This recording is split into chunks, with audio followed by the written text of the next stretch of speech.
Бойчо, това е нашия доен на състава и за всички вас Ройчо ваталява, като той ще се постарае да поведе хорото.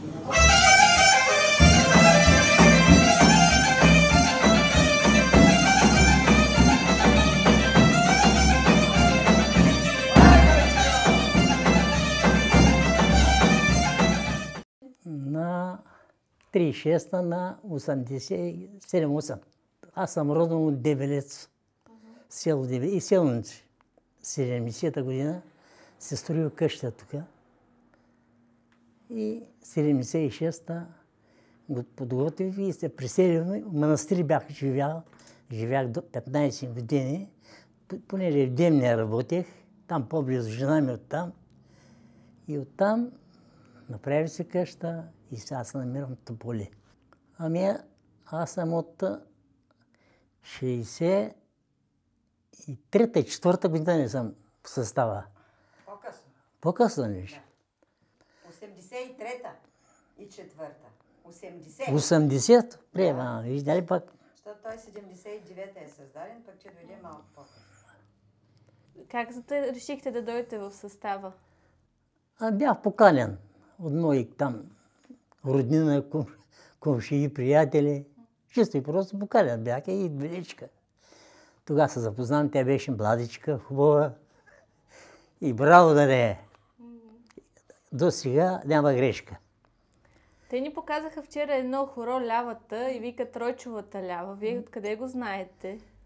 Ами аз го знам още от малък Дебелец. Имаше много старовременни хора.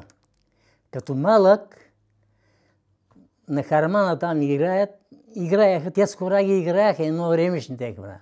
Даже имаше бригадирско положение тогава. Горското на Синивир бяха, бригадирското и там него научил всички хора могат да ги играе. И които мога, ги показвам тук. Аз, както помня, всяка събота и неделя в селата имаше хора. Излизаха народа, празнуваха хора на площада. Той го помня и оттам съм се научил. По-възрастните дърпат майлато, като и аз бягам. Обаче всички хора научих от тях. Играеха мъжко хоро. Лявата е мъжко хоро. И се играят мъжи, ама кляка са и всичко са прави мъже. Тя лявата мъжко хоро, аз тъй го знам. Ама сега и жените по-кротко играят, да учи малко от мене, малко от тях. Научил, играят.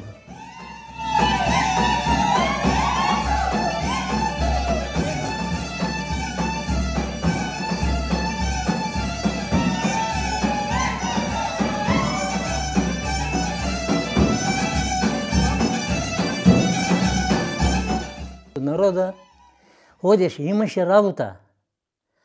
Децата ни няма, ние сме 6 деца, няма едно дете свободно да ходи по улиците. Всичко беше заето. И ми харесваше, имаше всичко по себе, царевица, от всичко имаме. Работа имаше за всички. Сега бая дет критикуват комунистите, такива били такива. Не е верно. Аз помня 9 септември. Шупкаджиите, помня ги. Като слязаха, нашия двор беше голям. 70 мама партизан имаше. Жечка и всех. Никой не споменава това нищо. Защо се забрави? Тежко ми е да се работи. Дед ги помня. Хубаво беше. Празница пак за такова. Иванов ден. Йорданов ден. Всичко се празнуваше. Нашия двор беше голям. Харман голям. И Енев ден. Всичко се празнуваше в нашия двор. Аз имам сестри. И трите сестри става Енев ден. Празнува у нас. Двора голям. Събира се хоро. Тогава имаше трудоваци, да се горско спанство, те с бутушите от работа работят от двора на нашия двор.